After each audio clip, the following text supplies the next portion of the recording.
السلام علیکم ورحمۃ اللہ وبرکاتہ۔ الحمد للہ نحمده ونستعینه ونستغفره ونؤمن به ونتوکل علیہ ونعوذ باللہ من شرور انفسنا ومن سیئات اعمالنا من يهده الله فلا مضل له ومن يضلل فلا هادي له واشهد ان لا اله الا الله وحده لا شريك له واشهد ان محمدا عبده ورسوله صلی اللہ علیہ وعلی آلہ واصحابہ وبارک وسلم تسلیما کثیرا اما بعد فاعوذ باللہ من الشیطان الرجیم بسم اللہ الرحمن الرحیم انہ لقول فصل وما هو بالہزل وقال اللہ تبارک وتعالی لو انزلنا هذا القرآن على جبل لرأيته خاشعا متصدعا من خشية الله وقال الله تبارك وتعالى اقرأ باسم ربك الذي خلق وقال الله تبارك وتعالى لقد كان لكم في رسول الله أسوة حسنة لمن كان يرجو الله واليوم الآخر وذكر الله كثيرا صدق الله العظيم اللهم صل وسلم على نبينا محمد رب اشرح لي صدري ويسر لي أمري واحلل عقدة من لساني يفقهوا قولي واجعل لي وزيرا من أهلي آمين يا رب العالمين۔ میں سب سے پہلے اللہ تعالیٰ کا شکر ادا کرتا ہوں اس کے فضل و کرم سے ایک بہت ہی بابرکت اور بامقصد محفل میں ہم شریک ہیں۔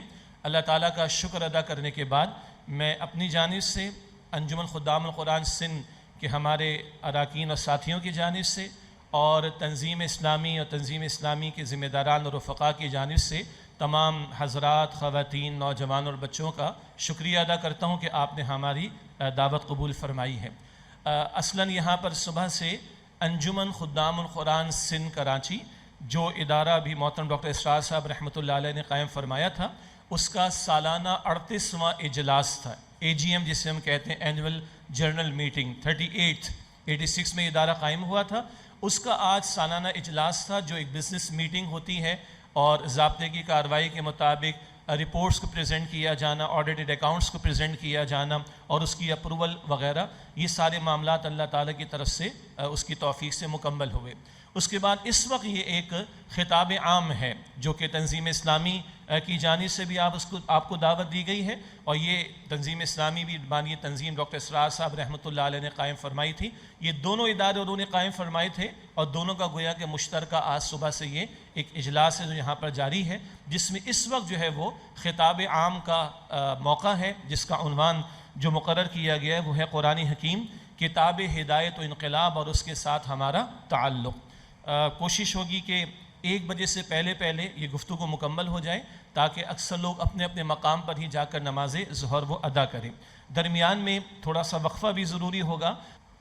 موضوع ہمارا ہے کتاب ہدایت و انقلاب اور انجمن خدام القرآن سندھ کا سالانہ اجلاس بھی اور تنظیم اسلامی کی دعوت پر بھی آپ یہاں سے جمع ہیں۔ ہماری دعوت کی بنیاد یا بنیادی اس کا ذریعہ وہ خود قرآن حکیم ہے۔ اس کے تعلق سے 5 باتیں ہیں جس کے تحت مزید کچھ باتیں میں آپ کے سامنے آج کے عنوان میں رکھنا چاہوں گا۔ پہلی بات جس کو ہم دہرائیں گے، نئی بات نہیں ہے لیکن باتوں کی یاد دہانی ضروری ہوا کرتی ہے۔ خود قرآن حکیم فرماتا ہے سورہ زاریات کی آیت نمبر 55 میں وَذَكِّرْ فَإِنَّ الذِّكْرَىٰ تَنفَعُ الْمُؤْمِنِينَ، اے نبی تذکیر کیجئے، یاد دہانی کرائیے، یہ یاد دہانی کرانا اہل ایمان کو نفع دیتا ہے۔ تو یاد دہانی کے لیے پہلی بات ہدایت، اور ہدایت کے ذیل میں کچھ باتوں کو ہم دہرائیں گے سمجھنے کے لیے انشاءاللہ۔ دوسری بات ہے انقلاب کے تعلق سے، بارہا ہماری گفتگو میں بانی تنظیم ڈاکٹر اسرار صاحب رحمۃ اللہ علیہ ان کی گفتگو میں انقلاب کا تذکرہ آتا ہے۔ اس انقلاب کے مفہوم کو بھی دہرانے کی کوشش کریں گے اور اس کے مختلف پہلوؤں پر بھی انشاءاللہ کلام ہوگا۔ تیسری بات قرآن حکیم کے تعلق سے کچھ باتوں کی یاد دہانی کا معاملہ کہ یہ قرآن کتاب ہدایت، یہ کلام الہی، یہ ہمارے مسائل کا حل لیے ہوئے یہ ایک زندہ کلام، یہ قیامت تک کے لیے محفوظ کلام، اس تعلق سے کچھ نکات ہم دہرائیں گے۔ چوتھی بات قرآن حکیم سے تعلق کا معاملہ، صاحب قرآن علیہ السلام کا تعلق کیسا تھا، جن لوگوں کے درمیان میں قرآن پاک نازل ہوا صحابہ کرام وہ اہل القرآن تھے، قرآن والے تھے، ان کے تعلق سے چند باتوں کی یاد دہانی، اور اس دور میں جو نو مسلم ہیں، ریورٹڈ مسلمز ہیں، جو اسلام قبول کرتے ہیں اسلام کو سمجھ کر، ان میں سے کچھ کا مختصر حوالہ دے کر ہم جانیں گے کہ قرآن کے ساتھ تعلق کیسا ہونا چاہیے۔ فلسطین کے بچے، وہاں کے بوڑھے، وہاں کی عورتیں، وہاں کے شہداء کے گھرانوں کے گھر والے کچھ مجھے اور آپ کو یاد دہانی کرا رہے ہیں کہ قرآن کتاب انقلاب ہے، قرآن بدل بھی دیتا ہے اور یہ قرآن کھڑا بھی کر دیتا ہے، کچھ اس کا بھی ذکر انشاءاللہ تعالی ہوگا۔ چوتھی بات کے بعد ہم آخری بات سمجھیں گے قرآن کریم کے تعلق سے ہمارا تعلق، اس کے لیے عملی لائے عمل کیا ہونا چاہیے۔ کچھ باتوں کے یاد دہانی، صبح سے کچھ باتیں ہوئی ہیں، ڈاکیومنٹری میں کچھ باتیں انشاءاللہ تعالی آ جائیں گی، اور ہمارے کرنے کے کاموں کے حوالے سے مزید آخر میں کچھ گزارشات آپ کے سامنے رکھی جائیں گی۔ تو یہ آج کا خلاصہ ہے، یعنی آج کی گفتگو کا، جن نکات پر انشاءاللہ تعالی ہم کلام کریں گے۔ سب سے پہلے آئیے، ہدایت ہم روزانہ مانگتے ہیں اللہ سے، اہدنا الصراط المستقیم، اللہ ہم سب کو عطا فرمائے اور استقامت بھی عطا فرمائے۔ البتہ یاد رہے کہ یہ مانگنا کتنا دل سے ہونا چاہیے۔ ہم محتاج ہیں جنت میں داخلے تک ہدایت کے۔ جنت والے جنت پہنچیں گے، سورہ اعراف آیت نمبر 43 میں 43 میں ان کی زبان پر شکر کا ترانہ ہوگا، الحمدللہ الذی ہدانا لہذا وما کننا لنہتدی لولا ان ہدانا اللہ۔ تمام شکر، تمام تعریف اللہ سبحانہ وتعالیٰ کے لیے ہے جس نے یہاں جنت تک پہنچنے کی ہدایت ہمیں عطا فرما دی، اور ہم ہرگز ہدایت پانے والے نہ ہوتے اگر اللہ تعالیٰ ہی نے ہدایت نہ دی ہوتی۔ اللہ ہم سب کو اسی طرح جنت الفردوس میں ملائے اور وہاں پہنچے تو یہ شکر کے کلمات ہمارے سامنے ہوں۔ البتہ یہ جملہ بتا رہے کہ وہاں تک ہدایت کے محتاج ہیں، اس قدر ہدایت کی ہمیں ضرورت ہے۔ عربی اسلوب کے اعتبار سے ہدایت کا مفہوم بنتا ہے کوئی بات سمجھا دینا، کسی منزل تک جانا ہے تو سمجھا دینا یہ راستہ ہے، سجھا دینا، سمجھا دینا، الیبریٹ کر دینا، اشارہ کر دینا۔ اس سارے پروسیس کے اندر انتہا ہے کہ منزل مقصود تک پہنچ جانے کا معاملہ ہو جائے، اور ہماری منزل مقصود ہے کہ اللہ راضی ہو اور اللہ سے ملاقات اور اس کا دیدار وہاں جنت میں ہے، ہمیں وہاں تک پہنچنا ہے۔ یہ ہے ہدایت کا وسیع ترین مفہوم، اور عمل سے تعلق یہ کہ اس قدر ہمیں اس کا احساس ہونا چاہیے اپنی ضرورت کا، اپنی محتاجی کا، تب یہ دعا دل سے نکلے گی جو ہر نماز کی ہر رکعت میں ہم مانگتے ہیں، اہدنا الصراط المستقیم، کہ اللہ سیدھے راستے کی ہدایت بھی دے دے اور مفہوم کے اعتبار سے منزل مقصود تک اللہ سبحانہ و تعالی ہمیں پہنچا دے۔ یہ ہدایت انسان کی ڈے ون سے ضرورت ہے۔ اللہ تعالی ہمارا اور آپ کا خالق ہے، اس نے آپ کے میرے جسم کو مینٹین رکھنے کے لیے، آپ کے میری جسم کی حاجات کو پورا کرنے کے لیے یہ دنیا بنائی اور سجائی ہے۔ یہاں تک کہ اللہ نے فرمایا ہے سورۃ الجاثیہ کی آیت نمبر 13 میں، وَسَخَّرَ لَكُم مَّا فِي السَّمَاوَاتِ وَمَا فِي الْأَرْضِ جَمِيعًا مِّنْهُ، تمہارے لیے آسمان و زمین میں جو کچھ بھی ہے اللہ نے مسخر کر دیا، تمہاری خدمت پر لگا دیا۔ یہ نظام اس طرح اللہ نے بنایا کہ تمہاری زندگی مینٹین رہ سکے۔ یہ سورج کی روشنی کا معاملہ ہو، یہ آکسیجن کی مقدار کا معاملہ ہو، گنتے چلے جائیے تو 31 مرتبہ قرآن کریم فرماتا ہے فَبِأَيِّ آلَاءِ رَبِّكُمَا تُكَذِّبَانِ، تم اپنے رب کی کن کن نعمتوں کو جھٹلاؤ گے۔ تو اس رب نے میرے اور آپ کے جسم کو بنایا بھی ہے، وہ میرا اور آپ کا خالق بھی ہے، اور وہ فرماتا بھی ہے سورۃ الملک میں اَلَا يَعْلَمُ مَنْ خَلَقَ، کیا وہی نہ جانے گا جس نے پیدا فرمایا؟ تو وہ خالق جانتا ہے، وَهُوَ بِكُلِّ شَيْءٍ عَلِيمٌ، وہ ہر شے کا جاننے والا ہے، اسے خوب معلوم ہے کہ اس کی مخلوق کی حاجت کیا ہے۔ میں عرض کر رہا تھا پہلے دن سے اللہ نے ہدایت کا اہتمام فرمایا ہے، اور میری مراد الہامی ہدایت۔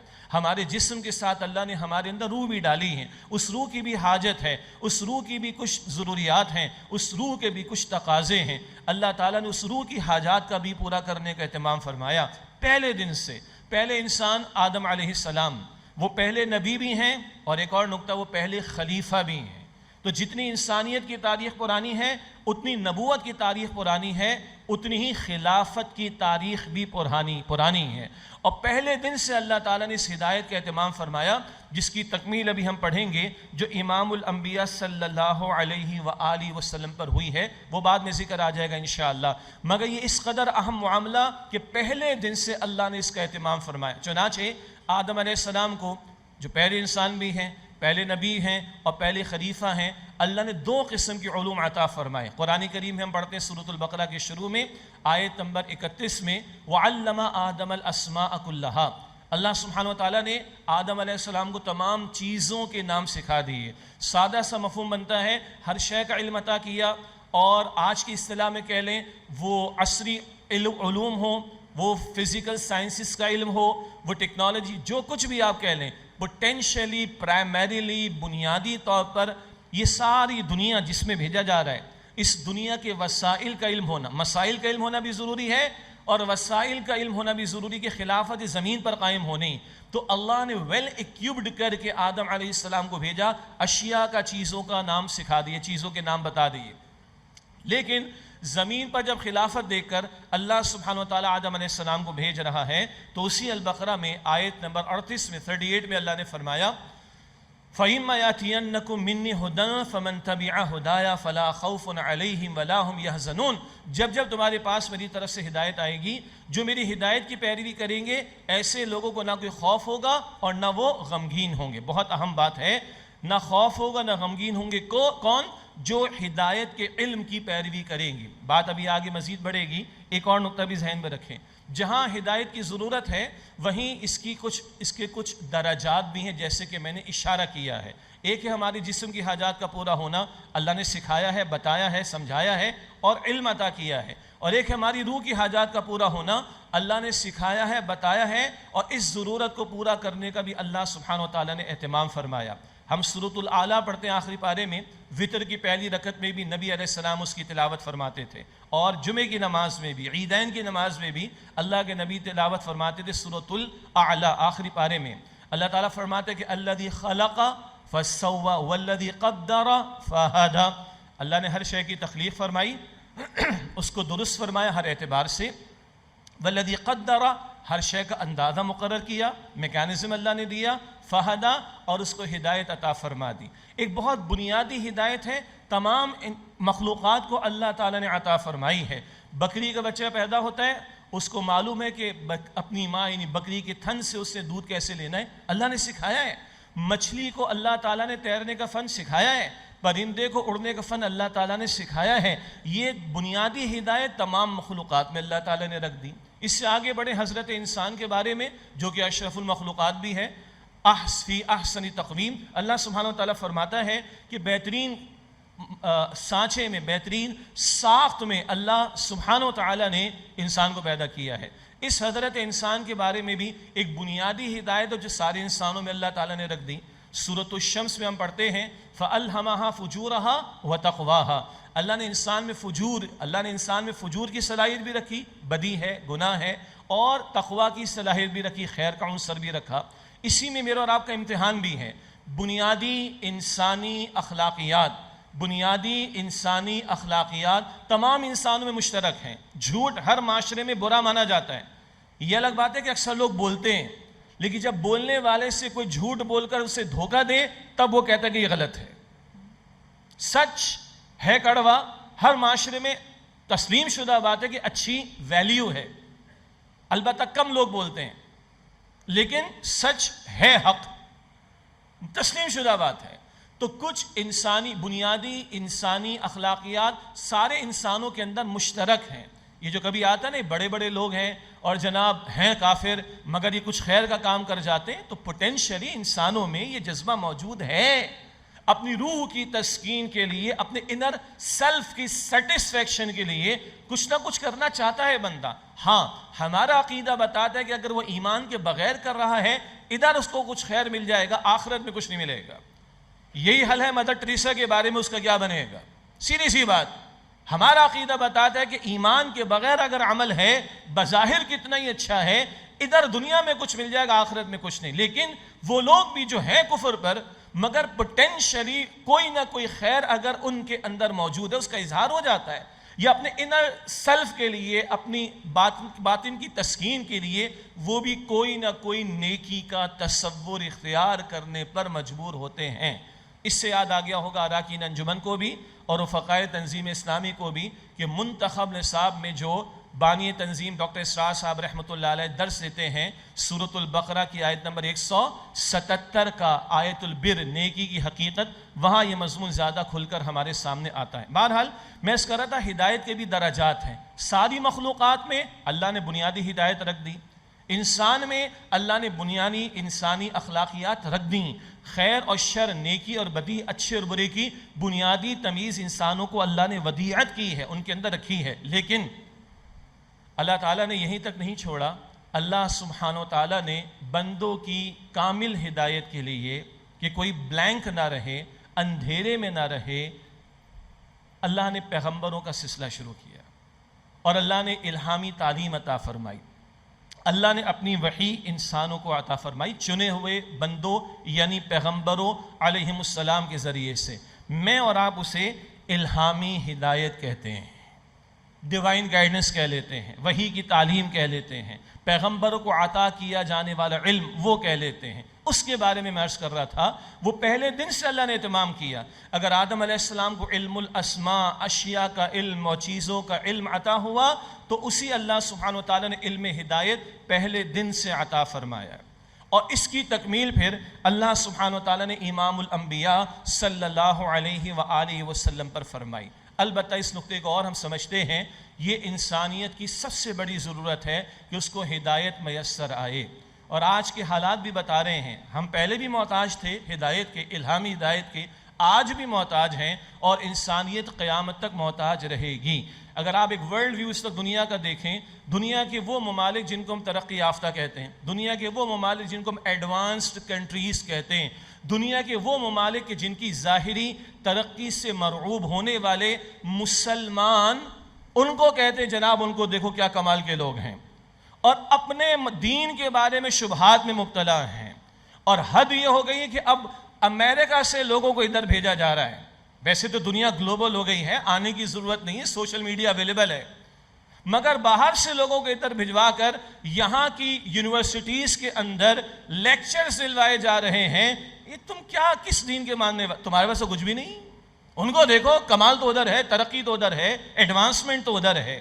یہ اب ہمارے ہاں بھی ٹاک آف دا ٹاؤن ہے، ہمارے یہاں بھی یہ چیزیں چلتی ہیں. تو آئیے تھوڑی سی مثالیں وہاں سے، اس بات کے لیے نہیں کہ بلا وجہ ان کو برا کہیں اور ہم بہت دودھ کے دھلے ہوئے، نہیں، اس بات کے لیے کہ جن کو سمجھا جا رہا ہے کہ مہذب لوگ ہیں، جن کو سمجھا جا رہا ہے کہ تہذیب یافتہ لوگ ہیں، جن کو سمجھا جا رہا ہے کہ ترقی یافتہ لوگ ہیں، جن کو سمجھا جا رہا ہے کہ ایڈوانس لوگ ہیں، اور جن کو سمجھا جا رہا ہے کہ انسانیت کی معراج پر پہنچے ہوئے ہیں، تھوڑے سے چند ان کے واقعات انالیسس کے طور پہ سامنے رکھ لیتے ہیں کہ انہیں بھی اور ہمیں بھی کس قدر بہرحال ضرورت ہے.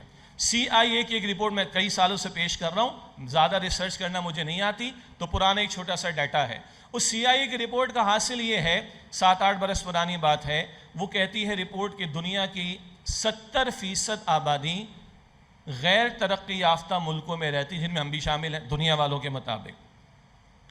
غیر ترقی یافتہ ممالک جو ایڈوانس کنٹریز نہیں ہیں، لیس ایڈوانسڈ ہیں، یا ابھی ترقی کی دوڑ میں پیچھے ہیں، 70% آبادی ان ملکوں میں دنیا کی رہتی ہے، اور 30% آبادی رہتی ہے ایڈوانس کنٹریز میں، ترقی یافتہ مہذب لوگ، سویلائز لوگ، ایڈوانس لوگ. تو وہ رپورٹ کہتی ہے کہ 70% یہ نیچے والے ہیں اور 30% وہ ایڈوانس کنٹریز میں رہنے والے ہیں. البتہ وہ رپورٹ بتاتی ہے کہ اگلا تجزیہ اس کے بالکل برعکس ہے. دنیا میں جو کرائم ہے، دنیا میں جو جرائم ہیں، جو لوٹ مار ہے، جو قتل و غارت گری، جو دھوکہ ہے، جو فراڈ ہے، جو ڈیسیٹ ہے، یہ بڑے بڑے جتنے جرائم ہیں، دنیا کے جرائم 70% وہ 30% آبادی میں ہوتے ہیں. ہاں ہضم مشکل سے ہوگا نا، کیونکہ کہاں سے رپورٹ آئی ہوئی ہے؟ ہاں نہیں، لیکن ادھر سے ہی آئی ہوئی ہے بھائی. تو ہمارے جملہ پرانے آپ لائی کریں نا، مستند ان کا فرمایا ہوا. وہ رپورٹ CIA کی کہہ رہی ہے کہ 70% جرائم 30% لوگوں میں ہو رہے ہیں، اور 30% جرائم 70% لوگوں میں ہو رہے ہیں. مشکل ہو رہا ہے نا ہضم کرنا، کیونکہ وہ تو دودھ کے دھلے ہوئے ہیں، وہ تو ایڈوانس کنٹریز کے لوگ ہیں، وہ تو پہنچے ہوئے لوگ ہیں، وہ تو سویلائز لوگ ہیں، اور وہ تو بہت ہی مہذب قسم کی قومیں ہیں. یہ CIA کی رپورٹ بتا رہی. اسی طرح پر ہم جانتے ہیں کہ اسکینڈینیوین کنٹریز ہیں جن میں ڈنمارک، سویڈن وغیرہ شامل ہیں، ان کو کہا جاتا ہے ویلفیئر اسٹیٹس، اور ظاہری اعتبار سے ان کے ہاں جو لوگوں کے لیے ریسورسز اویلیبل ہیں اور الاؤنسز دیے جاتے ہیں اسٹیٹ کی سطح پر، معروف باتیں. یہ الگ بات ہے کہ ایک تماچا ہمارے منہ پر یہ ہے کہ وہاں کے نظاموں کو مرتب کرنے اور چلانے والوں نے کہا وی آر فالوئنگ دی عمر's لا، ہم سیدنا عمر رضی اللہ تعالیٰ عنہ کے دیے ہوئے قوانین کی پیروی کر رہے ہیں. یہ ہمارے منہ پہ تماچا ہے، اور ہم یہاں بیٹھ کے کہتے ہیں جناب ویلفیئر تو ادھر ہے، یہاں بیٹھ کے ہم کہتے ہیں ترقی تو ادھر ہے، یہاں بیٹھ کے کہتے ہیں سکون تو ادھر ہے. تو ان سکون والوں کے بارے میں جن کو ہم کہتے ہیں کہ ویلفیئر اسٹیٹس ہیں، اور دنیا کہتی ہے کہ جہاں پر کیپیٹا انکم دنیا میں سب سے زیادہ ہے، سب سے زیادہ پر کیپیٹا انکم فی کس آمدنی ان ویلفیئر اسٹیٹس میں ہے. بالکل صحیح. لیکن وہی انالیسس جو یہ بتا رہے ہیں کہ ویلفیئر سب سے زیادہ ادھر ہے، پر کیپیٹا انکم سب سے زیادہ ادھر ہے، وہی انالیسس یہ بھی بتا رہے ہیں سب سے زیادہ سوسائڈ ادھر ہیں، سب سے زیادہ خودکشیاں ادھر ہو رہی ہیں. تو بھائی یہ کون سی ترقی ہے، یہ کون سی سیٹسفیکشن ہے یہ کون سی راحتیں ہیں کہ اتنا کچھ ملنے کے باوجود سب سے زیادہ سوسائڈ، سب سے زیادہ خودکشیاں انہی ملکوں میں ہو رہی ہیں. تو ان چند باتوں پر ایک دو اور آ جائیں گے ابھی. آپ سوالیہ نشان لگائیں. کیوں آخر کیا مسئلہ ہو گیا ہے؟ اور سنیں،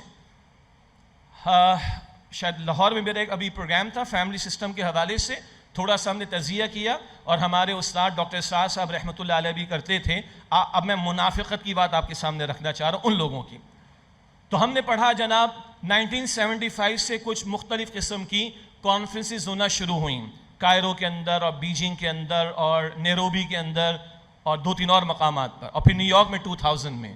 اور ان میں جو ایجنڈا آیا وہ حقوق انسانی کا بڑا خوشنما ایجنڈا، حقوق انسانی کا خوشنما ایجنڈا آیا. اسی کے اندر ویمنس رائٹس پر بات آئی، عورتوں کے حقوق پر بات آئی، اور اس سے آگے بڑھ کر یہاں تک باتیں کی جس کو بیان کرنا ذرا مشکل بھی ہے. البتہ ڈاکٹر اسرار صاحب رحمۃ اللہ علیہ کی گفتگو میں آپ نے ماضی میں سنا ہوگا کہ عورتوں کے کیسے کیسے حقوق کی بات انہوں نے کر ڈالی. مگر ایک خاتون نے لکھا اور خوب لکھا، آج تک آپ نے کوئی کانفرنس سنی ہے کہ کشمیر میں شہید ہونے والی عورتیں، برما میں شہید ہونے والی عورتیں، افغانستان میں شہید ہونے والی عورتیں، عراق میں شہید ہونے والی عورتیں اور لاکھوں بچے، چیچنیا میں، بوسنیا میں، فلسطین میں، ایک کانفرنس ان مہذب لوگوں کی آپ نے کہیں سنی ہے؟ کیا یہاں یہ عورتیں جو قتل شہید ہوئی ہیں، یہ جو بچے شہید ہوئے، انسان نہیں؟ یہ عورتیں انسان نہیں؟ یہ بچے انسان نہیں؟ کیا مسئلہ ہے آخر؟ ہیں بڑے پڑھے لکھے لوگ، بڑے ترقی یافتہ لوگ، بڑے ایڈوانس قسم کی قوم ہے، ہم اتنے مرعوب ہیں کہ ان کی مان کر قرآن کا انکار پر آ جاتے. معاذ اللہ، مسلمانوں کی بات کر رہا ہوں. قرآن پر اعتماد نہیں رہتا ہمارا، دین پر اعتماد نہیں رہتا. معاذ اللہ، انا للہ و انا الیہ راجعون. کیا ہے آخر یہ؟ ایسی 20 مثالیں پیش کی جا سکتی ہیں. ہماری وفاقی حکومت پریشان ہے، 2.5 کروڑ بچہ آؤٹ آف اسکول ہے، جس میں میرے بچے بھی شامل ہیں، ہوم اسکولنگ پر ہیں. 2.5 کروڑ بچہ پاکستان میں آؤٹ آف اسکول ہے. اور باقاعدہ حکومت پنجاب کا تو مجھے پتا ہے ٹارگٹ دیا گیا ہے اسکول کے ٹیچرز کو کہ گھر گھر جا کے انرولمنٹ کرائیں، بچوں کو اسکول میں لے کر آئیں. آپ کو پتا ہے کہ اس سے زیادہ بڑی تعداد یو کے میں، یو ایس میں، کینیڈا میں اور یورپ کے بہت سارے ممالک میں ملینز آف بچہ گھروں میں پڑھ رہا ہے. ملینز آف بچہ وہاں کے اسکولوں میں ان کے ماں باپ نہیں بھیج رہے. کیوں نہیں بھیج رہے بھائی؟ انالیسس تو کریں. جو مجھے اور آپ کو بھی فکر ہے، ہمیں ہے، ہمارے بچوں کا عقیدہ، ہمارے بچوں کی اخلاق، ہمارے بچوں کا کردار برباد ہو رہے ہیں. جائیں یو ایس کے اندر، جائیں یو کے اندر، جائیں کینیڈا میں، جائیں یورپ کے اندر، ملینز آف بچے کو نہیں بھیج رہے، گھر پہ پڑھا رہے ہیں. ٹھیک ہے، آئی اگری، وہاں کی ہوم اسکولنگ کے لیے گورنمنٹ سپورٹ بھی کرتی ہے، میکانزم بھی دیتی، ہمارے والے نہیں دیتے. لیکن کیوں ان کے بچے نہیں بھیج رہے؟ وہ کوشچن مارک ہے. اور اس سے اگلی باتیں میں بیان نہیں کر سکتا. یعنی وہ ایکٹرز اور ایکٹریسز جن کی فیلڈ کو زبان پر لانا بھی ہمیں پسند نہیں ہوگا، ان کے انٹرویو سنے گئے تو انہوں نے بھی کہا کہ ہم تباہی کی طرف کھڑے ہوئے، کچھ مسئلہ ہے، ہم اپنی بیٹی کے لیے یہ فیلڈ پسند نہیں کریں گے جہاں پر ہم نے زندگی گزار دی. تو اوپر سے لے کے نیچے تک میں آ گیا ہوں، شوبز تک. اگر آپ وہاں کے انالیسس کو پڑھیں گے تو سوال کھڑا ہوتا ہے کہ اگر یہ ترقی کی معراج ہے، یہ انسانیت کی معراج ہے، یہ ایڈوانسمنٹ یہ ہوتی ہے اور تہذیب اسی کو کہا جاتا ہے، تو بھائی مجھے بتائیے کہ مسئلہ کیا ہے آخر؟ یہ مجھ سے میچ نہیں ہوتا ہے. اگر اتنی ایڈوانسمنٹ ہے، اتنی ترقی ہے اور اتنی تہذیب ہے تو یہ مکروہ چہرے کیوں ہیں ان کے؟ آج تہذیب آپ کو دیکھنی، 17,000 سے زیادہ بچے فلسطین میں شہید ہو گئے. اتنی بڑی تعداد میں دنیا کی بڑی بڑی جنگوں میں بچے نہیں کئی قتل یہ شہید ہو گئے. اور نیتن یاہو کا چہرہ تو بے نقاب ہوا ہے، یہ فلسطینیوں کی استقامت ہے. مگر امریکہ کا چہرہ، یو کے کا چہرہ، کینیڈا کا چہرہ، یورپی ممالک میں سے بہت سے ملکوں کا چہرہ بے نقاب ہو رہا ہے کہ نہیں؟ یو این او ان کی کنیز ہے. انٹرنیشنل کورٹ آف جسٹس ٹوکری ردی کی ٹوکری میں اس کا فیصلہ نیتن یاہو کہتا ہے. امریکی صدر کوئی بھی بنے گا آگے، وہ کہے گا نیتن یاہو کی پیٹھ پر ہم کھڑے ہوئے. کیا یہ مکروہ چہرے واضح نہیں ہو رہے ہمارے سامنے؟ یہ تہذیب ہے، یہ سویلائزیشن ہے، یہ ایڈوانسمنٹ ہے. ہاں، یہ ایڈوانسمنٹ تباہی مچاتی ہوئی چلی گئی. عراق کے اندر ایک امبارگو بش نے لگایا، 10 ملین لوگ ہلاکت میں چلے گئے. اور عراق پر چڑھائی کر دی ویپنز اور ماس ڈسٹرکشن کے نام پر. اس کے بعد وی آر سوری، یہ تو غلط ہو گیا ہم سے. سبحان اللہ. جاپان میں جو کچھ کیا اس کے بعد کی تباہی افغانستان میں دیکھ لیں آپ لوگ. یہ دنیا کی ٹیکنالوجی کدھر استعمال ہو رہی. بہرحال میں اس پر شام تک اللہ کی توفیق سے بات کر سکتا ہوں، لیکن زیادہ ضرورت نہیں. لیکن ایک جملہ پھر واضح کر دوں میں، ان کی برائیاں کر کے ہم مطمئن نہ ہو جائیں کہ ہم بہت اچھے ہیں، معاف کیجئے گا. ہاں وہ بھی آ جائے گا بھی آگے چل کے تھوڑا سا. یہ انالیسس اس لیے کیا گیا کہ we need something، وہ something ہمیں بتائیں. وہ قرآن ہمارے پاس ہے، وہ اللہ کی آخری ہدایت ہمارے پاس، جس کی دنیا کو طلب و تڑپ ہے. اس کے کچھ مظاہر بھی آگے چل کر انشاءاللہ وقت ہوا تو آ جائیں گے. تو یہ نقطہ کیا تھا؟ یہ انسانیت کی سب سے بڑی ضرورت ہے، جس کو ہم الہامی ہدایت کہتے ہیں، ڈیوائن گائیڈنس کہتے ہیں، وحی کی تعلیم کہتے ہیں. اور ایک انگریز مفکر نے لکھا، ہم نے ہواؤں میں اڑنا سیکھ لیا، اوپر فضا میں جا کے اڑ رہے ہیں پرندوں کی طرح. ہم نے جہاز بنا لیے ہیں، اتنی ترقی ہم نے کر لی. ناسا والے نہ جانے شٹل لے کے کہاں کہاں جا رہے ہیں. ہم نے زمین کی تہہ میں جا کر، سمندر کی تہہ میں جا کر جو ہے وہ تیرنا سیکھ لیا مچھلیوں کی طرح. اوپر اڑ رہے ہیں پرندوں کی طرح، نیچے تیر رہے ہیں مچھلیوں کی طرح. لیکن زمین پر انسان بن کر زندگی کیسے بسر کریں، یہ آج تک ہم نہیں سمجھ سکے. یہ ہے جہاں انسان کی عقل کی حد ختم ہوتی ہے اور یہاں سے وحی کی ضرورت کا آغاز ہوتا ہے، یا وحی کا آغاز ہوتا ہے اس کی ضرورت کے اعتبار سے. اور ڈے ون سے اللہ نے ویل ایکیوپ کر کے انسانیت کے لیے انسان کو بھیجا، آدم علیہ السلام کو بھیجا. اور یہ سلسلہ جیسے کہ میں نے عرض کیا امام الانبیاء خاتم الانبیاء صلی اللہ علیہ وسلم پر مکمل ہوا ہے. اور اس کو بھی نوٹ کیجئے، آدم علیہ السلام کو علم الاسماء اشیاء کا علم دیا گیا، لیکن فرمایا فَإِمَّا يَأْتِيَنَّكُم مِّنِّي هُدًى، جب تمہارے پاس میری طرف سے ہدایت آئے گی، جو میری ہدایت کی پیروی کریں گے، فلا خوف علیہم ولا هم يحزنون، ایسے لوگوں میں نہ کوئی خوف ہوگا اور نہ وہ غمگین ہوں گے. تمہارا علم الاسماء ہو، تمہاری ایکوائرڈ نالج ہو، تمہاری انٹلیکٹ ہو، تمہاری ریسرچ ہو، تمہاری ٹیکنالوجی ہو، سب ٹھیک ہے. It should be under the وحی، اس کو تابع رہنا پڑے گا اللہ تعالیٰ کی وحی کے. اور یہی پیغام قرآن کریم میں جب پہلی وحی نبی علیہ السلام کو عطا کی جا رہی ہے، پہلی وحی کی پہلی آیت میں اللہ تعالیٰ فرما رہے اقرأ بسم ربک الذی خلق، پڑھیے اپنے رب کے نام سے جس نے ہر شے کو پیدا فرمایا. آج پڑھنا لکھنا تو بہت ہے، اقرا کے نام سے کالجز بھی ہیں، اسکولز بھی ہیں، مدارس بھی ہیں، یونیورسٹیز بھی ہیں، چینلز بھی ہیں، ریسرچ بھی ہے، ڈائلاگ سوسائٹیز بھی ہیں. مگر اس اقرا کو آگے اللہ نے شرط لگائی، بسمی ربک، اپنے رب کے نام کے ساتھ. اور وہ رب کون ہے؟ جس نے ہر شے کو الذی خلق پیدا فرمایا. اس خالق کو معلوم ہے تمہاری حاجت کیا ہے، اس خالق کو معلوم ہے تمہاری ضرورت کیا ہے. وہ ہماری ضرورت انفرادی سطح کی بھی ہے، اور اب اگلی بات وہ اجتماعی سطح کی بھی ہے. اجتماعی سطح سے مراد معاملات اجتماعی ہیں. ہم جس دنیا میں رہ رہے ہیں، انسان کو کہا جاتا ہے وہ سوشل اینیمل ہے، وہ تنہائی میں آئسولیشن میں نہیں رہ سکتا. مل جل کر رہنا بہرحال اس کی مجبوری اور ضرورت ہے. اور جب مل جل کر انسان رہتے تو انسان آج ریاستوں کی سطح پر پہنچا ہوا ہے. اور ریاست میں معاشرتی نظام بھی ہوگا، معاشی نظام بھی ہوگا، سیاسی نظام بھی ہوگا، عدالتی نظام بھی ہوگا، ریاست کے اور امور بھی ہوں گے، بین الاقوامی معاملات بھی ہوں گے. ان سب کے لیے اللہ نے ہدایت عطا فرمائی، کیونکہ خالق وہ ہے، ہر شے کا علم رکھتا ہے اور سارے انسانوں کی ساری حاجات کو پورا کرنے والا رب ہے. اب اس نے جو آخری کلام امام الانبیاء صلی اللہ علیہ وسلم کو عطا فرمایا، تو یہ اجتماعی معاملات زندگی، جس کو ہمارے استاد ڈاکٹر اسرار صاحب بیان فرماتے تھے رحمت اللہ علیہ، زندگی کے بعض معاملات بڑے گھمبیر ہیں، اجتماعی معاملات. ان معاملات میں عدل کیسے آئے گا، توازن کیسے آئے گا، یہ موضوع ہے سورۃ الفاتحہ میں. جب ڈاکٹر اسرار صاحب رحمۃ اللہ علیہ اہدنا الصراط المستقیم پر کلام فرماتے ہیں، وہاں تفصیلات ملیں گی آپ کو. اور سورۃ الفاتحہ کا درس بھی ہمارے منتخب نصاب میں موجود ہے. اراکین انجمن ہو اور رفقائے تنظیم اسلامی، ہمارے احباب سب منتخب نصاب سے واقف ہیں اکثر و بیشتر. بہرحال تو اجتماعی سطح کے معاملات میں ایک بڑا مسئلہ، مرد اور عورت میں توازن کدھر آئے گا، بلکہ توازن سے بہتر عدل کیسے آئے گا. آج تو کہہ رہے ہیں بالکل دونوں برابر ہیں.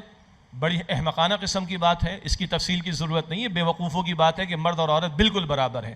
ہاں انسان ہیں، اللہ کی مخلوق ہیں، ذمہ دار مخلوق ہے، بالکل ٹھیک بات ہے. لیکن کہ بالکل ایک جیسے، یہ بے وقوفی کی بات ہے. تو مرد کے اپنے جذبات اور احساسات ہیں، عورت کے اپنے جذبات اور احساسات ہیں، مگر دونوں کا خالق اللہ ہے. مرد اگر نظام بنائیں گے عورتوں کو وہ بائی پاس کریں گے، سیدھی سی بات. اگر عورتوں کے ہاتھوں میں نظام دے دیں. آپ کو معلوم ہے یو ایس میں، امریکہ میں مردوں نے اپنے حقوق کے لیے مظاہرے کرنا شروع کر دیے. ابھی ہم 100 برس پیچھے ان سے. ہمارے ابھی چلت پھرت ہے عورتوں کے حقوق کے لیے. امریکہ میں مردوں نے اپنے حقوق کے لیے مظاہرے کرنا شروع کر دیے. بھائی یہ ٹھوکریں کھائے گا انسان، کبھی ایک انتہا پر جائے گا ایکسٹریم پر، کبھی دوسری انتہا پر جائے گا. جیسے اکنامک سسٹم کے اندر کبھی انڈیویجول کی ایبسلیوٹ لبرٹی کی بات ہوگی، وہ کیپٹلزم کی انتہا پر جائے گا، بربادی آئے گی. اس کے بالکل اپوزٹ دوسری ایکسٹریم پر جائے گا، ایبسلیوٹ ایکوالٹی سوشلزم کے نام پر. یہ دونوں ایکسٹریمز ہیں اور یہ دھوکے کھا رہے ہیں لوگ، بلکہ ٹکریں ماریں گے دیواروں میں، مار رہے ہیں، در بدر کی ٹھوکریں کھا رہے ہیں. خالق کی مانو جس سے مرد کو بھی پیدا کیا، عورت کو بھی پیدا کیا. اللہ کے ساتھ کوئی معاذ اللہ فیورزم کا معاملہ نہیں کہ وہ فلاں کو فیور دے دے گا، فلاں کے ساتھ انفیورزم کا، نہ بالکل نہیں. اللہ خالق مرد عورت دونوں کا، دونوں کے اللہ تعالیٰ احساسات اور جذبات کو جانتا ہے. آجر اور اجیر، امپلائر امپلائی، دونوں کے اپنے اپنے جذبات اور احساسات ہیں، لیکن اور دونوں کا فرق بھی ہو جاتا ہے. امپلائر کا ڈفرینٹ معاملہ ہوگا، امپلائی کا ڈفرینٹ. اللہ دونوں کا خالق ہے.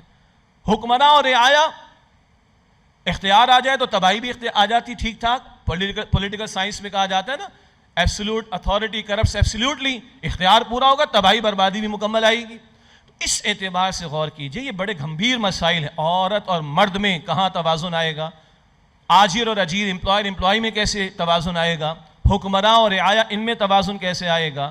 لیبر اور کیپٹل، اس میں توازن کیسے آئے گا؟ یہ اس وقت تک نہیں آ سکتا جب تک کہ خالق کی عطا کردہ ہدایت کے تابع نہ ہو.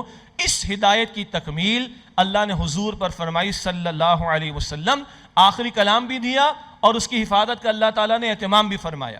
اِنَّا نَحْنُ نَزَّلْنَا الذِّكْرَ وَإِنَّا لَهُ لَحَافِظُونَ. اللہ فرماتے ہم نے قرآن کو ہم نے نازل کیا، ذکر کو، اور ہم ہی اس کی حفاظت کرنے والے.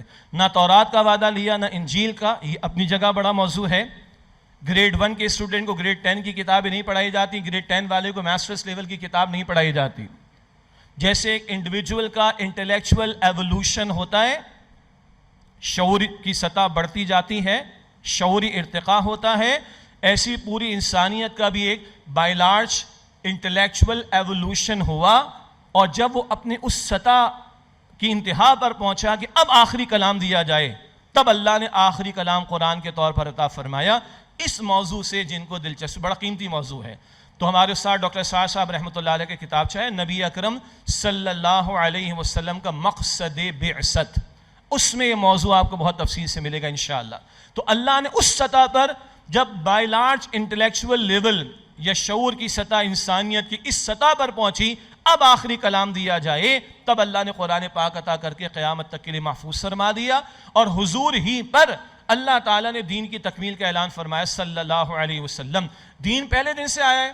سورہ آل عمران کی آیت نمبر 19 میں ان الدین عند اللہ الاسلام، دین تو اللہ کے نزدیک اسلام ہے. آدم علیہ السلام بھی اسلام لے کر آئے، موسیٰ علیہ السلام بھی، عیسیٰ علیہ السلام بھی، لیکن دین کی تکمیل کا اعلان پہلے کسی پیغمبر پر نہ ہوا، یہ امام الانبیاء پر ہوا صلی اللہ علیہ وسلم. جیسا کہ سورہ مائدہ کی آیت نمبر 3 میں آتا ہے، الیوم اکملت لکم دینکم، آج کے دن میں نے تمہارے لیے تمہارے دین کو مکمل فرما دیا. اس میں بھی ایک چھوٹا سا بڑا پیارا انالیسس ہے.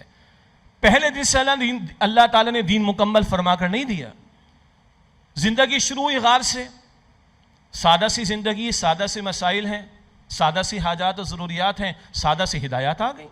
لیکن زندگی میں بھی انسان کا سوشل ایوولوشن ہوا ہے. غار سے نکل کر کسی دریا سمندر کنارے چھوٹی سی بستی، پھر کہیں بڑے بڑے شہروں کا معاملہ، پھر قبائلی زندگی، موسیٰ علیہ السلام کا دور، اور پھر ہوتے ہوتے رسول اللہ علیہ السلام کے دور میں ریاست کا تصور. یہ ریاست کا تصور حضور کے دور میں آیا. ایران کی ریاست اور روم کی ریاست مشہور ہے نبی علیہ السلام کے دور میں.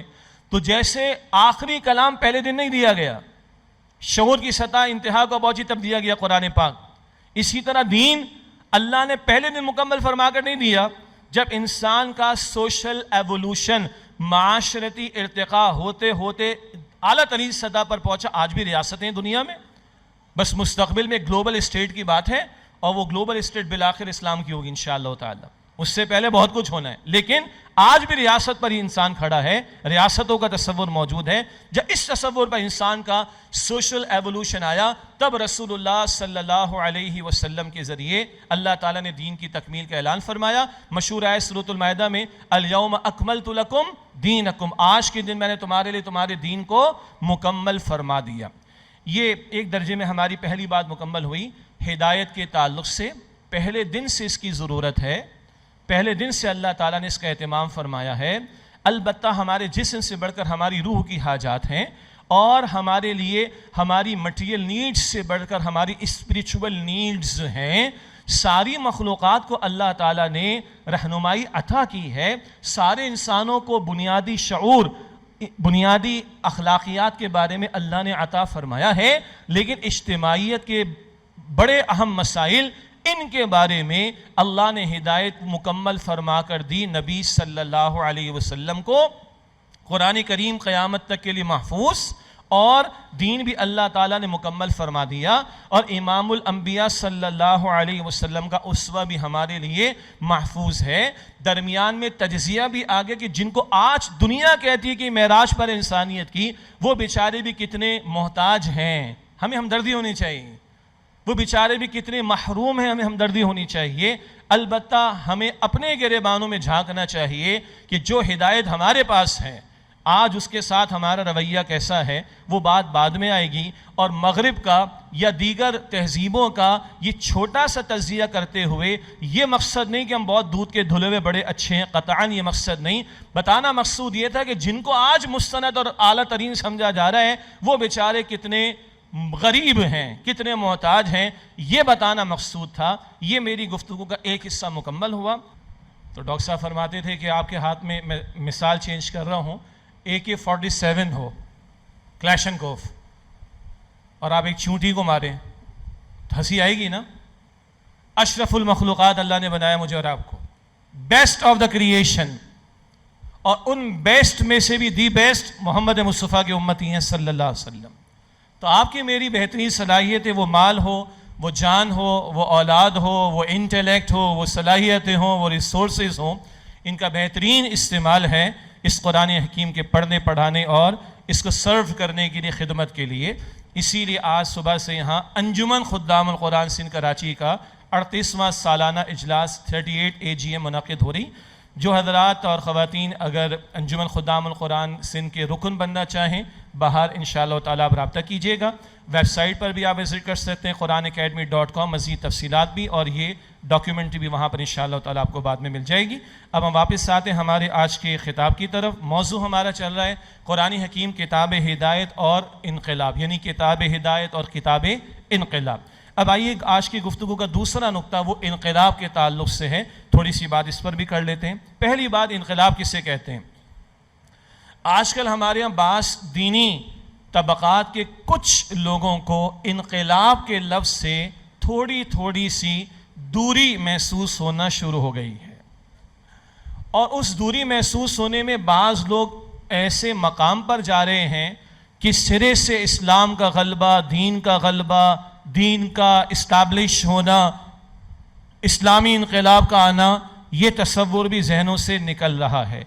یہ بات بعد میں آئے گی، غلبہ، اسلام کا نفاذ، لیکن پہلے آئیے انقلاب کے لفظ کو جانیں۔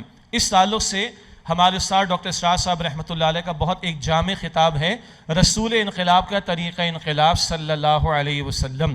رسول انقلاب کا طریقہ انقلاب صلی اللہ علیہ وسلم، جو ویڈیو میں بھی ہے، آڈیو میں بھی ہے، اور کتابچے کی شکل میں بھی ہے، وہاں بھی اس وضاحت کو انہوں نے تفصیل سے پیش کیا۔ انقلاب کا لفظ قلب سے بنا ہے، اور یہ دل ہم سب کے پاس ہے۔ قلب کو قلب اس لیے کہتے ہیں کہ یہ دھڑکتا تو ہے، بدلتا رہتا ہے، تو قلب بدلنے کی کیفیت، اسی سے انقلاب، تبدیلی جسے کہا جاتا ہے۔ تبدیلی کا نام بھی تھوڑا تھوڑا ہمارے یہاں بدنام ہو گیا۔ اب جیسے ہی میں نے کہا تو آپ لوگوں کے چہروں پر کتنی ماشاءاللہ مسکراہٹ آ گئی آپ لوگوں کے چہروں پر۔ تو ساتھ ایک سنت میں دعا ہے، مسنون دعا ہے، اللہ کے نبی علیہ السلام نے فرمایا کہ اضحک اللہ سنک، اس کا مفہومی ترجمہ ہوگا کہ اللہ تعالیٰ آپ کو مسکراتا رکھے، ٹھیک ہے؟ لیکن ہم نے بعض اصطلاحات کو بڑا بدنام کر دیا۔ خلافت کی اصطلاح ہے، بدنام کر دیا ہم نے، حالانکہ قرآن پاک میں آدم علیہ السلام کو خلیفہ بنا کر بھیجا گیا اللہ تعالیٰ کی طرف سے. بہرحال تو انقلاب یہ قلب سے ہے، قلب دل کو کہا جاتا ہے، دل بدلتا ہے. مشہور وہ دعائیہ کلمات بھی ہے نا، جنید جمشید نے پڑھے، میرا دل بدل دے، اسی معنی میں ہے بدلنا. تو ایک ہے انقلاب تبدیلی کے معنی میں. البتہ یہ تبدیلی مختلف اعتبارات سے ہوتی ہے. جب دل بدلتا ہے تو بندے کا ظاہر بھی بدلتا ہے، اور دینی پیراڈائم میں، دینی مفہوم میں تو سادہ سا مفہوم کیا ہے؟ دل میں ایمان ہوگا، عمل ثبوت پیش کرے گا. دل میں اللہ کی محبت ہوگی، عمل ثبوت پیش کرے گا. دل میں آخرت کی فکر پیدا ہو جائے دنیا کے مقابلے میں، عمل ثبوت پیش کرے گا.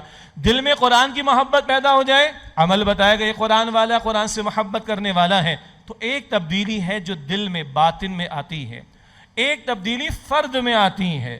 فرد کا مقصد زندگی، فرد کا ویژن وہ بدل جائے.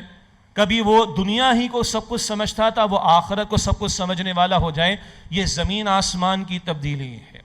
البتہ جب ہم اجتماعی سطح پر بات کرتے ہیں، ریاست کی سطح پر بات کریں گے، سسٹم کی سطح پر بات کریں گے، نظام کی سطح پر بات کریں گے، تو انقلاب کا کچھ اور مفہوم ہے. یہ نہیں کہ کچھ افراد کے انڈیویجول اعمال میں بہتری آ گئی، کسی گلی محلے میں، کسی شہر میں کوئی بری رسم پڑ گئی تھی، وہ رسم کا خاتمہ ہو گیا، کام اچھا ہے. بری رسم کا خاتمہ ہو جائے کام اچھا ہے، مگر یہ انقلاب نہیں کہلاتا. تو انقلاب پھر کسے کہا جائے گا؟ تو ڈاکٹر صاحب نے اس کی یوں وضاحت فرمائی کہ اجتماعی معاملات زندگی، ان میں سیاسی نظام بھی ہوتا ہے، معاشی نظام بھی ہوتا ہے، معاشرتی نظام بھی ہوا کرتا ہے. اگر ان میں کوئی تبدیلی آئے تو اس کو انقلاب کہا جاتا ہے. کچھ افراد کا بدل جانا، اس کو ریولوشن نہیں کہا جائے گا، اس کو انقلاب نہیں کہا جائے گا. اجتماعی معاملات زندگی میں، کوئی سوشل سسٹم میں، کوئی اکنامک سسٹم میں، کوئی پولیٹیکل سسٹم میں کوئی میجر بڑی تبدیلی اگر آ جائے، اس کو انقلاب کہا جا سکتا ہے. دنیا جانتی ہے جناب، وہ اکنامک سسٹم میں آ گیا سوشلزم، ایک بڑا چینج آ گیا، بڑا ریولوشن آ گیا، بالکل ٹھیک ہے. کیپٹلزم کے اپوزٹ میں سوشلزم آ گیا، تو اکنامک سسٹم میں ایک میجر تبدیلی تو آئی. آگے ہم اس کو تھوڑا سا موازنہ کریں گے کہ یہ جزوی انقلاب ہے، یہ مکمل انقلاب نہیں، یہ کمپریہنسو ریولوشن نہیں ہے، لیکن ہے. دنیا جانتی ہے کہ سوشلزم جس وقت آیا، مر چکا ہے، لیکن جس وقت آیا تو اس علاقے میں اکنامک سسٹم میں ایک میجر تبدیلی آئی، تو اس کو کہا جاتا ہے کہ ایک ریولوشن تھا. فرانس میں آ گیا جناب، بادشاہت ختم ہو گئی، خوبصورت عنوان کے ساتھ ڈیموکریسی آ گئی. اب وہ ڈیموکریسی آج کتنی ڈیموکریٹک ہے ہم سب کو پتہ ہے. بہرحال لیکن ایک بادشاہی نظام کی جگہ ایک جمہوری نظام آ گیا، تو کہا جائے گا پولیٹیکل سسٹم میں کوئی تبدیلی آ گئی. یعنی اگر میجر جو سسٹمز ہیں، اکنامک سسٹم ہے، پولیٹیکل سسٹم ہے، سوشل سسٹم ہے، اجتماعی نظام کے ان بڑے گوشوں میں کوئی بڑی بنیادی تبدیلی اگر واقع ہو، تو اس کو کہا جائے گا یہ انقلاب ہے. ٹھیک ہو گیا، ہم مانتے ہیں ان چیزوں کو اور جانتے بھی ہیں. البتہ آگے لکھا ہے ہمگیر انقلاب. ہمگیر کا مطلب ہر اعتبار سے تبدیلی، مکمل تبدیلی، ایبسلیوٹ چینج، کمپریہنسو ریولوشن. اگر یہ دیکھنا ہو تو واحد مثال ہے امام الانبیاء صلی اللہ علیہ وآلہ وسلم کے برپا کردہ انقلاب میں. یہ مزید تفصیل آپ کو اسی کتابچے میں یا خطاب میں مل جائے گی، رسول انقلاب کا طریقہ انقلاب صلی اللہ علیہ وسلم. البتہ ڈاکٹر اسرار صاحب بانی تنظیم رحمۃ اللہ علیہ، ان کی ایک تحریر ہے جس سے ان کو بڑی محبت تھی، بڑی محبت تھی. اس کا عنوان ہے قرآن اور جہاد. کچھ الفاظ تھوڑے سے آج ذرا مشکل محسوس ہوں گے، البتہ انہوں نے بھی پڑھایا ہے اور ہمارے بہت سارے مدرسین اس کا مطالعہ بھی کراتے ہیں، خاص طور پر ہمارے رجوع الی القرآن کورسز میں. الحمدللہ اس تحریر کے ایک پیراگراف کو میں سادہ الفاظ میں، اپنے الفاظ میں آپ کے سامنے رکھ رہا ہوں کہ اگر اس انقلاب کو دیکھیں جو امام الانبیاء، خاتم الانبیاء محمد مصطفیٰ صلی اللہ علیہ وسلم کے ہاتھوں برپا ہوا، تو ایک ون لائنر ہے، ذرا چیک کر کے بتاؤ کہ کیا نہیں بدلا، کہاں چینج نہیں آئی، چیک کر کے بتا دو. دنیا کے معروف جو انقلابات یا ریولوشنز ہیں، ان میں اگر کہیں سوشلزم ایک سسٹم میں آیا تو اکنامک سسٹم میں ایک میجر تبدیلی تو آئی ہے، لیکن پولیٹیکل سسٹم میں، سوشل سسٹم میں، افراد کے کردار میں، ان کے اخلاق میں، گھر کی ویلیوز میں، خاندانی نظام میں، لوگوں کے معاملات میں، لوگوں کے لین دین میں، اور لوگوں کا باطن تو کون پوچھتا ہے؟ باطن کو مانتے ہی نہیں ہے کافر، تو باطن کو پوچھیں گے کہاں سے؟ انر سائڈ کی بات کر رہا ہوں. کوئی تبدیلی یہاں پر نہیں آئی. اگر فرانس کے اندر آ گیا جناب ڈیموکریسی آ گئی ہے، بادشاہت کا نظام ختم ہو گیا، تو یس پولیٹیکل سسٹم میں ایک میجر چینج آیا ہے، لیکن اکنامک سسٹم میں، سوشل سسٹم میں معاف کیجئے گا، فیملی سسٹم میں، لوگوں کی اقدار میں، لوگوں کے معاملات میں، لوگوں کے لین دین میں کوئی تبدیلی واقع نہیں ہوئی. یہ سارے انقلابات یہ اس طرح کے اور وہ جزوی قسم کے انقلابات ہیں. واحد ہمہ ہمہ جہد موسٹ کمپریہنسو ایبسلیوٹ چینج والا انقلاب ہے، وہ محمد مصطفیٰ کی ذات کے ذریعے آیا صلی اللہ علیہ وسلم. وہاں اخلاق بھی، وہاں ایمانیات حضور نے عطا کی توحید کی تعلیم کے مطابق، اللہ کی تعلیم کے مطابق. لوگوں کا باطن بدلا، لوگوں کا ویژن بدلا، لوگوں کا مقصد زندگی بدلا، ان کے عبادات کے طور طریقے بدل گئے، ان کی معاشرت کی رسومات بدل گئیں، خوشی غمی کے مواقع پر جو کچھ ہوتا ہے وہ سب کچھ بدل گیا. ان کے کردار بدلے ہیں، ان کے گھر بدلے ہیں، ان کا معاشرت کا پہلو بدلا ہے. تفصیل میں نہیں جا رہا ورنہ ذہن میں آ رہا ہوگا جہاں بچیوں کو زندہ دفن کر دیا جاتا ہو، ذہن میں رکھیے گا. معاشرت بدل گئی ہے، معیشت بدل گئی ہے، عدالت بدل گئی ہے، سیاست بدل گئی ہے، جنگوں کو تہذیب سکھا دی گئی ہے، زمین و آسمان سب کچھ ہی بدل گیا. یہ بتاؤ کہ کیا تبدیل نہیں ہوا؟ لَقَدْ كَانَ لَكُمْ فِي رَسُولِ اللَّهِ أُسْوَةٌ حَسَنَةٌ، یقیناً تمہارے لیے رسول اللہ صلی اللہ علیہ وسلم کی زندگی میں بہترین نمونہ موجود ہے. یہ کامل انقلاب، واحد انقلاب محمد مصطفیٰ علیہ السلام کے ہاتھوں ہوا، اور مسلمان تو مانے گا، عقیدت میں بھی مانے گا اور واقعتاً بھی مانے گا، مگر نہ ماننے والے غیر مسلم بھی ماننے پر مجبور ہیں کہ جو انقلاب محمد مصطفیٰ علیہ السلام کے ہاتھوں برپا ہوا اس کی کوئی مثال تاریخ میں موجود نہیں. چاہے وہ نیپولین کو کوٹ کرنا چاہیں، یا مائیکل ایچ ہارٹ کو کوٹ کرنا چاہیں، یا گاندھی کو کوٹ کرنا چاہیں، ان بیچاروں کی مجبوری ہے کہ ان کو ماننا پڑا. نہ ماننے کے باوجود ہم مسلمان ہیں، ہم تو ایمان اور عقیدت کی بنیاد پر بھی مانیں گے، مگر ذرا غور کریں کہ اتنا مطالعہ ہم بھی کرتے ہیں سیرت کا کہ ہم بھی اعتراف کریں شعوری طور پر کہ وہ کامل ترین انقلاب ہے. گاندھی کو ہندو ہو کر بھی سیرت کی کتاب پڑھنا پڑی تو وہ مجبور ہو کر ماننے پر مجبور ہوا. مائیکل ایچ ہارٹ دی ہنڈریڈز کے نام سے کتاب لکھنے کے بعد مجبور ہوا کہ انالیسس کرتے ہوئے محمد مصطفیٰ علیہ السلام کی عظمت کا قائل ہو. امام الانبیاء کو ان کوٹیشنز کی ضرورت نہیں ہے، اس سرٹیفیکیشن کی ضرورت نہیں ہے. الفضل ما شہدت بہ الاعداء، عربی میں کہا جاتا ہے کہ فضیلت تو یہ ہے کہ دشمن بھی عظمت کا اعتراف کرے، مگر ہم مسلمانوں کے لیے ایک بہت بڑا سوالیہ نشان ہے. یہ غیر مسلم ہو کر، نہ ماننے والے ہو کر، سیرت کا اتنا مطالعہ کر کے، انقلابی جد و جہد کو سمجھ کر انقلاب کا تصور محمد رسول اللہ سے سمجھیں صلی اللہ علیہ وسلم، اور ہم مسلمان ہوں اور امام الانبیاء کے ماننے والے ہوں اور ہم نے سیرت کا مطالعہ کرنے کی کوشش نہ کی ہو. یہ آج ہمارے ہاں کچھ لوگ جو معروف معنی میں دینی طبقات سے تعلق رکھتے ہوں، ان میں سے کچھ لوگوں کو انقلاب کے لفظ سے، تبدیلی کے لفظ سے، ریولوشن کے لفظ سے، چینج کے لفظ سے، اجتماعی سطح پر دین کی جد و جہد کی محنت کی بات سے دوری، میں بہت محتاط لفظ استعمال کر رہا ہوں، دوری محسوس ہو. اور اس سے آگے بڑھ کر انقلاب نبوی کی جو محنت ہے اس کے نتیجے میں ہم امتیوں کا فرض ہے کہ اللہ کے دین کو غالب کرنے کی جد و جہد کریں. اس جد و جہد کا انکار کرنا شروع کر دیں، اس جد و جہد سے لوگوں کو بیزار کرنا شروع کر دیں، اس جد و جہد کی معاذ اللہ نفی کرنا شروع کر دیں. اس جد و جہد کی نفی کے لیے خود بدلتے نہیں، قرآن کو بدل دیتے ہیں. ہوئے کس درجے فقیہ حاج حرم بے توفیق قرآن کی غلط تعبیرات پیش کریں اور امت کو کوئی راہ نہ دکھائیں یا راہ نہ دیکھنے دیں، کوئی عرش امت میں پیدا نہ ہو. انا للہ و انا الیہ راجعون.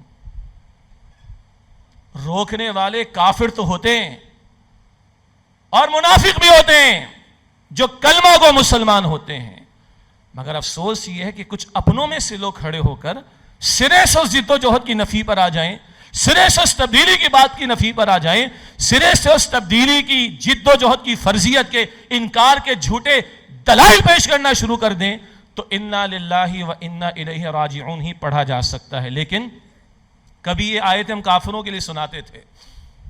عجیب بات ہے، دل میں آگے میں اس وقت کر رہا ہوں، کوئی میرے ذہن میں نہیں تھی، خدا کی قسم.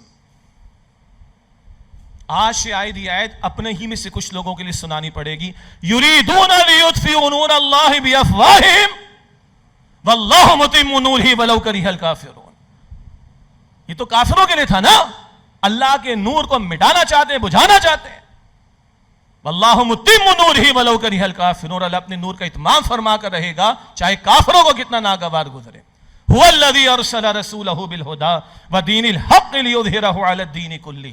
3 مرتبہ قرآن پاک میں سورہ صف کی آیت نمبر 9 بھی. واللہ جس نے اپنے رسول مکرم علیہ السلام کو بھیجا الہدا مکمل ہدایت نامہ قرآن کریم دے کر، و دین حق دین اسلام دے کر، لیظہرہ علی الدین کلہ تاکہ آپ اس دین حق کو کل نظام زندگی پر غالب فرما دیں. ولو کرہ المشرکون چاہے مشرکین کو کتنا ہی ناگوار گزرے. آسماں ہوگا سحر کے نور سے آئینہ پوش، اور ظلمت رات کی سیما بپا ہو جائے گی. پھر دلوں کو یاد آ جائے گا پیغام سجود، پھر جب ہی خاک حرم سے آشنا ہو جائے گی. آنکھ جو کچھ دیکھتی ہے لب پہ آ سکتا نہیں، محو حیرت ہوں کہ دنیا کیا سے کیا ہو جائے گی. شب گریزہ ہوگی آخر جلوہ خورشید سے، یہ چمن معمور ہوگا نغمہ توحید سے، ہوگا انشاءاللہ تعالی. لیکن اگلا اہم سوال، نبی اکرم صلی اللہ علیہ وسلم کا اعلی انقلاب کیا ہے؟ یہ اتنا عظیم انقلاب برپا ہوا، اس انقلابی جد و جہد کا منظر نامہ اسی خطاب میں آپ کو مل جائے گا. رسول انقلاب کا طریقہ انقلاب صلی اللہ علیہ وسلم. اس انقلابی جد و جہد کرنے والے پروڈیوس کیسے ہوئے؟ وہ اللہ کی زمین پر اللہ کے نظام کو لانے والے اللہ والے تیار کیسے ہوئے؟ اس انقلاب کا اعلی انقلاب خود قرآن کریم ہے. اِنَّا أَنزَلْنَاهُ فِي لَيْلَةِ الْقَدْرِ. قرآن پاک کہتے ہیں نا، اللہ فرماتا ہے ہم نے قدر کی رات میں اس کو نازل کیا. تقدیروں کو بدل دینے والی رات میں تقدیروں کو بدل دینے والا قرآن اللہ نے عطا فرمایا. افراد پر اللہ کے رسول نے محنت کی ہے. یہ افراد میں پہلے انقلاب برپا ہوا، یہ افراد پہلے بدلے ہیں، یہ افراد پہلے تبدیل ہوئے ہیں، اور یہ تبدیل شدہ لوگ انہوں نے منظم ہو کر جد و جہد کی ہے تو اللہ کی مدد آئی اور اللہ کے زمین پر اللہ کا دین غالب ہوا. وَرَأَيْتَ النَّاسَ يَدْخُلُونَ فِي دِينِ اللَّهِ أَفْوَاجًا. اور آپ دیکھیں گے لوگ جوق در جوق اللہ کے دین میں داخل ہو رہے ہیں. آج مسئلہ ہے کہ انقلاب کی بات تو ہو رہی، بالکل صحیح بات ہونی چاہیے، اور ہم دینی انقلاب اسلامی انقلاب کی بات کر رہے ہیں. مگر انقلاب کی جد و جہد کا آغاز کیا ہے، اس کے مراحل کیا ہیں؟ یہ بہت اہم خدمت ہے جو اللہ تعالیٰ نے بانی تنظیم ڈاکٹر اسرار احمد صاحب رحمۃ اللہ علیہ سے اس دور میں لی. میں پھر اس کتابچے کا حوالے درو مطالعہ کر لیجئے گا، رسول انقلاب کا طریق انقلاب. البتہ بدر نظر آتا ہے، احد نظر آتا ہے، احزاب نظر آتا ہے، کوئی شک نہیں بڑی قربانیاں. مگر مکے کے 13 برس کو بھی تو دیکھیں. خدا کے کام دیکھو بعد کیا ہے اور کیا پہلے، خدا کے کام دیکھو بعد کیا ہے اور کیا پہلے. نظر آتا ہے مجھ کو بدر سے غارے ہرا پہلے. ہرا میں قرآن ملا ہے، یہ قرآن حضور نے سنایا ہے، اس قرآن کو دلوں میں اتارا ہے، اس قرآن کے ذریعے تربیت کی ہے، تزکیہ کیا ہے، اللہ والے پروڈیوس کیے ہیں. یہ قرآن دلوں میں اترتا ہے تو بلال جان دینے کو تیار، بلال کی خون کی الٹیاں ہوں رضی اللہ تعالی عنہ، مگر بلال کلمہ چھوڑنے کو تیار نہیں ہوتا. یہ قرآن دل میں اترتا ہے، خباب دیکھتے انگاروں پر لیٹنے کو تیار ہے، ان کی کمر جل کر سیاہ ہو جائے، مگر خباب حق چھوڑنے کو تیار نہیں. یہ قرآن ہماری بہنیں سنیں، یہ قرآن دل میں اترتا ہے. سمیہ شہید ہونے کو تیار، یاسر شہید ہونے کو تیار، مگر وہ حق چھوڑنے کو تیار نہیں ہے. اللہ اکبر کبیرہ. یہ قرآن دلوں میں اترتا ہے تو بی بی زنیرہ اور اس طرح کی بہت ساری کنیزیں وہ اتنی ماری پیٹی جاتی تھیں کہ مارنے والے مار مار کر تھک جاتے تھے اور کہتے تمہیں کسی مروت میں رحم کر کے نہیں چھوڑا، تمہیں مار مار کر تھک گئے اس لیے چھوڑا ہے اور ماریں گے تمہیں. اور وہ اللہ کی بندیاں جو کنیزیں تھیں، جو غلام تھے، اس سارے ظلم اور ستم کو برداشت کرتے تھے. اس قرآن نے مکہ میں 23 برس کے 13 سال مکی زندگی نبی علیہ السلام کی آغاز وحی کے بعد اس قرآن نے ایک اور عالم کی سیر کرائی. اس قرآن نے جنت کے نظارے صحابہ کرام کے سامنے رکھے. اس قرآن نے ورلڈ ویو دیا ہے. اس قرآن نے بہت بڑا ویژن صحابہ کرام کو دیا. اس قرآن نے وہ ویژن دیا کہ تمہاری منزل تو اللہ کو پا لینا ہے، اور اس اللہ کو پا لینے کے لیے تمہیں جان تک بھی پیش کرنا پڑے تو یہ سودا بہت بہت بہت بہت قیمتی بات ہے. اللہ تمہیں مل جائے گا جب تم اس کے لیے اپنی جان تک کو پیش کرنے کے لیے تیار ہو جاؤ. یہی حضور نے فرمایا تھا بی بی سمیہ کو اور حضرت یاسر کو رضی اللہ تعالیٰ عنہما، اصبروا یا آل یاسر فإن موعدکم الجنہ، اے یاسر کے گھر والوں صبر کرنا، بے شک تمہارے لیے جنت کا وعدہ ہے۔ اللہ مجھے اور آپ کو یقین عطا فرمائے۔ دنیا کے ارب و خربوں میری آپ کی جیب میں ہو، وہ لطف نہیں آتا خدا کی قسم جو اس قرآن سے لطف آتا ہے، جو اس قرآن سے ایمان ملتا ہے، جو اس قرآن سے جو دل کو سکون ملتا ہے، اس قرآن سے جو اطمینان ملتا ہے۔ اور اگر اس کی خاطر پتھر بھی کھانا پڑ جائیں، گالیاں تو چھوٹی بات ہیں، اور اللہ کی راہ میں شہید بھی ہونا پڑ جائے، تو جائے فلسطین والوں سے پوچھ لیں کہ یہ قرآن کیا شے ہے، فلسطین والوں سے پوچھ لیں آج یہ ایمان کیا شے ہے، فلسطین والوں سے پوچھ لیں یہ ذوق شہادت کیا شے ہے، فلسطین والوں سے پوچھ لیں یہ جذبہ جہاد کس شے کا نام ہے، طالبان کی افغانستان سے پوچھ لیں ایمان کس دولت کا نام ہے، توکل کس دولت کا نام ہے، یہ قرآن کس دولت کا نام ہے۔ آج 14 صدیوں پہلے کی بات تو ہے ہی ہے، اللہ 2024 میں بھی یہ واقعات میرے آپ کے سامنے رکھ رہا ہے۔ تو یہ قرآن فرد کو بدلتا ہے، اولاً افراد کے باطن کو بدلتا ہے، یہ باطن بدلے گا، ظاہر بدلے گا، یہ بدلے ہوئے لوگ، یہ اللہ والے، یہ مل کر کھڑے ہوں گے تو اللہ کی مدد آئے گی۔ سرکشوں کے لیے، باغیوں کے لیے، گناہگاروں کے لیے اور نافرمانوں کے لیے، اللہ کے احکامات کو توڑنے والوں کے لیے اللہ کی مدد کا وعدہ نہیں ہے۔ اللہ فرماتا ہے سورہ نحل کے آخر میں ان اللہ مع الذین اتقوا، بے شک اللہ ان کے ساتھ، اللہ کی نصرت، اللہ کی معیت ان کے ساتھ ہے جو اللہ سبحانہ و تعالیٰ کا تقوی اختیار کرنے والے ہوں۔ آج ہم چاہتے ہیں انقلاب برپا ہو، جی فجر کی صفیں خالی ہوں تو انقلاب نہیں آئے گا، قرآن کے نسخوں پر مٹی پڑی ہو تو انقلاب نہیں آئے گا، اللہ سے باتیں کرنے اور اللہ کی سننے کا شوق نہیں، انقلاب نہیں آئے گا، اللہ کی کتاب کے تابع ہونے کو تیار نہیں، کوئی انقلاب نہیں آئے گا، قرآن کو دنیا کی سب سے بڑی نعمت ماننے کو تیار نہیں، انقلاب نہیں آئے گا، قرآن کے لیے آپ کی میری صلاحیتیں سارے عروج پر جب تک لگانے کو ہم تیار نہیں، کوئی انقلاب نہیں آئے گا۔ یہ خامہ خیالی کی باتیں ہیں، خیال کی باتیں، یہ احمقانہ باتیں۔ اللہ یہ ارج مجھے اور آپ کو عطا کرے کہ اس قرآن کو ہم اللہ کی سب سے بڑی نعمت سمجھیں۔ اور جو بھی ڈاکٹر صاحب سے حدیث سن رہے تھے بخاری شریف کی، خیرکم من تعلم القرآن وعلمہ، تم میں سے بہترین وہ ہیں جو قرآن حکیم سیکھیں اور دوسروں کو سکھائیں۔ اب آئیے اگلے 3 نکات کو مختصر رکھیں گے انشاءاللہ۔ تیسرا نقطہ آج کی گفتگو کا قرآن کریم کے بارے میں۔ پہلا نقطہ لکھا ہے یہ کلام الہی ہے، سورہ توبہ کی شروع میں ذکر آتا ہے حتی یسمع کلام اللہ، وہاں اللہ تعالیٰ نے اس قرآن کو اپنا کلام کہا۔ زیادہ تفصیل میں نہیں جا رہا، ہم دنیا کے لوگوں کے کلام کو سنتے ہیں، اسمارٹ فون 24 گھنٹہ کھلا رہتا ہے، اے آئی 24 گھنٹے اویلیبل ہے، میٹا والے کہتے ہیں جو پوچھنا ہے پوچھو، گوگل کہتا ہے میں سوؤں گا نہیں تم سو جاؤ گے، چیٹ جی پی ٹی والے کہتے ہیں جو پوچھنا ہے پوچھ لو۔ کتنی مینوپولیشن ہے وہ بات کی بات ہے، وہ الگ بات ہے، کتنا اس میں بھی پیچھے ڈسیپشن ہے وہ بعد میں سامنے آ جائے گا، لیکن آج کس کی مشین کی سن رہے ہیں، 24 گھنٹے سن رہے ہیں۔ بڑے بڑے کارپوریٹ سیکٹر کے لوگ اپنی پروڈکٹ کی مارکیٹنگ کے لیے بڑے بڑے فیلڈ کے جو گرو ہوتے ہیں ان کے کوٹیشنز کو لیڈنگ نیوز پیپرز میں لاکھوں کروڑوں روپے دے کر چھپواتے ہیں، جناب اس مینجمنٹ کے گرو کی یہ بات پڑھ لو اور ساتھ نیچے ہمارا پروڈکٹ کا ٹائٹل یا ہماری کمپنی کا نام بھی ہوگا۔ آج اینکر پرسنز سب کو پتہ ہے پیچھے اکثر کے پیچھے کون کون ہوا کرتا ہے، ان سب تفصیلات آ جاتی ہیں، مگر ہم تیار رہتے ہیں اس کا ویلاگ آ جائے، بلکہ منتظر رہتے ہیں فلاں کا ویلاگ، فلاں کی update, news break, this and that. بندوں کے کلام کے بارے میں اتنی فکر مندی ہے اور اللہ کے کلام کے بارے میں ہمارا طرز عمل کیسا ہے؟ لو انزلنا هذا القرآن على جبل لرأيته خاشعا متصدعا من خشیۃ اللہ، سورہ حشر کی آیت نمبر 21 اللہ فرماتا ہے اگر اس قرآن کو ہم کسی پہاڑ پر نازل کرتے تو تم دیکھتے کہ وہ اللہ کی خشیت سے دب جاتا، پھٹ جاتا، ریزہ ریزہ ہو جاتا۔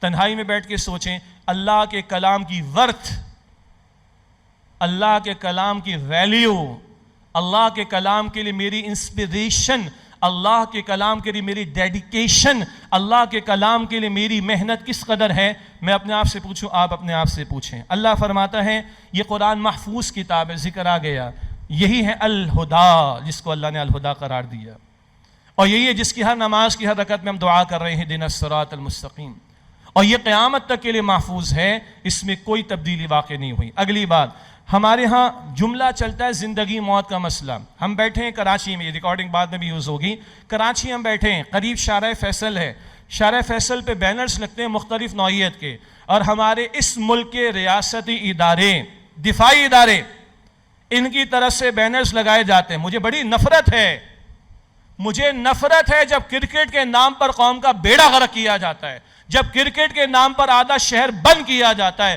جب کرکٹ کے نام پر جوا سٹا چلتا ہے، جب کرکٹ کے نام پر لوگوں کی زندگی اجیرن کی جاتی، جب کرکٹ کے نام پر بے حیائی فحاشی پھیلائی جاتی ہے۔ 10 باتیں اور آپ ایڈ کر لیجئے گا، تفصیل کا موقع نہیں۔